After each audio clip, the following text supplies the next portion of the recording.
Welcome to Aaron Mahnke's Cabinet of Curiosities, a production of iHeartRadio and Grim and Mild. Our world is full of the unexplainable. And if history is an open book, all of these amazing tales are right there on display, just waiting for us to explore. Welcome to the Cabinet of Curiosities.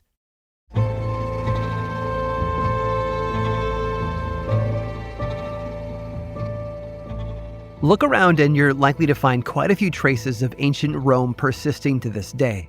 Our governments utilize many aspects of the Roman Republic, such as checks and balances, vetoes, and trials by jury. The vulgar Latin that the Romans spoke influenced the languages that later developed in other countries, such as France and Italy, hence their classification as Romance languages. And the modern aqueducts of places like Los Angeles and Germany were heavily inspired by the Roman versions of old that carried water to the people. But not everything from ancient Rome stuck around, and that's probably a good thing. Perhaps the biggest concept, in both size and level of danger, is the Coliseum. Of course, we have arenas and stadiums today, giant sprawling sporting venues that showcase everything from football games to monster truck rallies. The Coliseum, on the other hand, was home to all manner of events, both sporting and deadly. Chariot races, animal hunts, gladiatorial battles, and public executions were all held within the high walls of the enormous Roman amphitheater. But one event was only put on a handful of times, and for good reason, as it was a logistical nightmare for everyone involved. The first such instance was held around 46 BC, and it was called Naumachia. It came about after Julius Caesar had just returned from successfully defeating armies in Gaul and Egypt. He demanded a celebration be held in his honor. But this would be no ordinary party. He ordered an artificial lake to be constructed near the Tiber River. It was to measure 1,800 feet long by 1,200 feet wide, with marble seats for an audience of dignitaries and wealthy elites. Once the lake was filled with water, a dozen Roman galleys were launched, helmed by crews of thousands. The ships then carried on a full-scale naval sea battle for the entertainment of the emperor. As you can imagine, putting on such a massive demonstration took teams of thousands to build the lake and then stage the Naumachia. It wasn't something that could happen all the time, but when the Colosseum was finally completed around 80 AD, Emperor Titus saw no better way to break it in than with another naval battle. He had the Colosseum flooded and brought in ships with flat bottoms so they wouldn't scrape against the ground in the shallow waters. Historians believed that the smaller size of the arena meant that full-size ships weren't used. Instead, replicas were most likely constructed to fit within the space more easily. This fight, however, was different than the one staged by Caesar, in that Titus added something new: an island. A small piece of land was constructed in the center of the Colosseum so that fighters, comprised of prisoners and men sentenced to death, could jump from the ships and engage in hand-to-hand combat for the audience's amusement. This first pageant was a reenactment of an ancient sea battle between Athens and Syracuse. 6 years later, another naval battle was put on, possibly the last ever seen at the Colosseum. Heavy rains flooded the stadium as the festivities were going on. All the fighters were killed, as were many audience members in attendance. After the tragedy, the floor of the Colosseum was redone and a series of rooms were built beneath it, making it impossible to fill the structure with water ever again. Given the expense of putting them on and the manpower required, Naumachia eventually fell out of favor with the empire. Instead, the Colosseum became a venue for various forms of combat-focused entertainment. Over the next 400 years, gladiatorial fights gave way to more practical uses for the space. The Colosseum became a fortress during times of war, a quarry, and was even picked apart by builders in need of materials. It was damaged heavily by an earthquake in 1379, but it still stands today.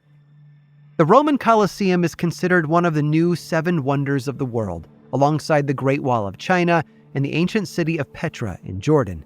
And for good reason. It's still here after almost 2,000 years. And it will probably be here for another 2,000, as long as nobody leaves the water running.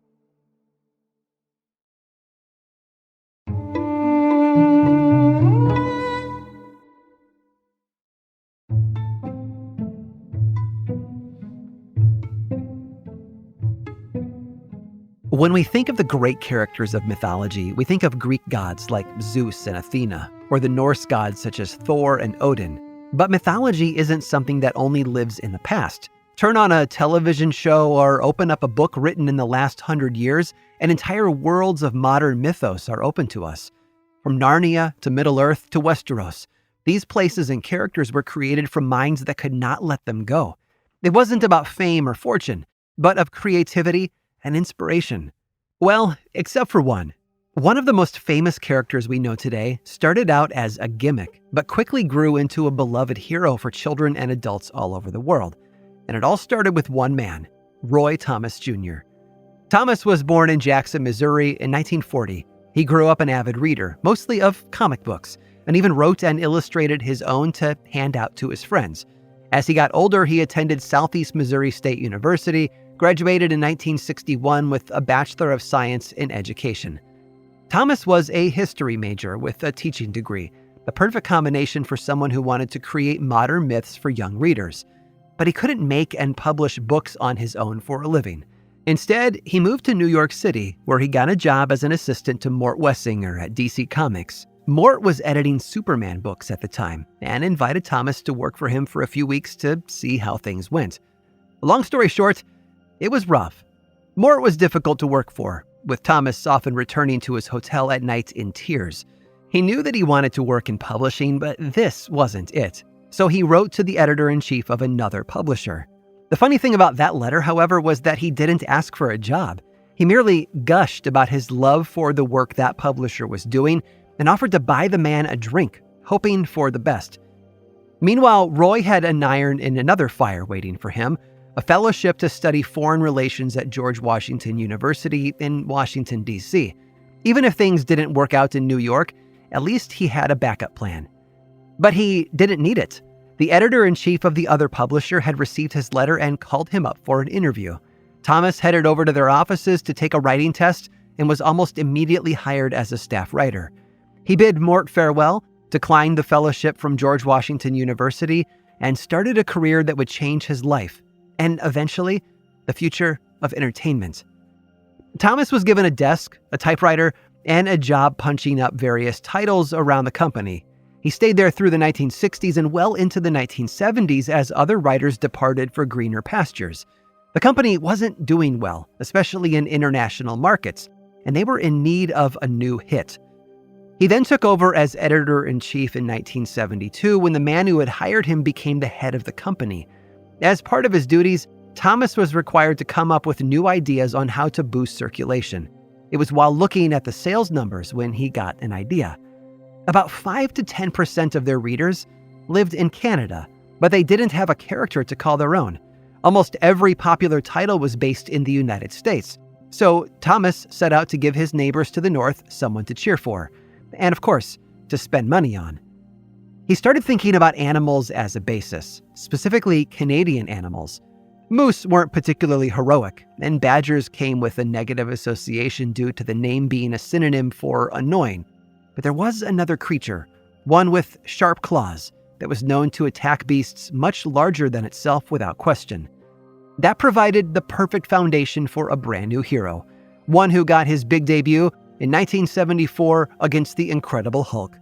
You see, Roy Thomas Jr. was editor-in-chief of Marvel Comics, and he was hired by Stan Lee himself.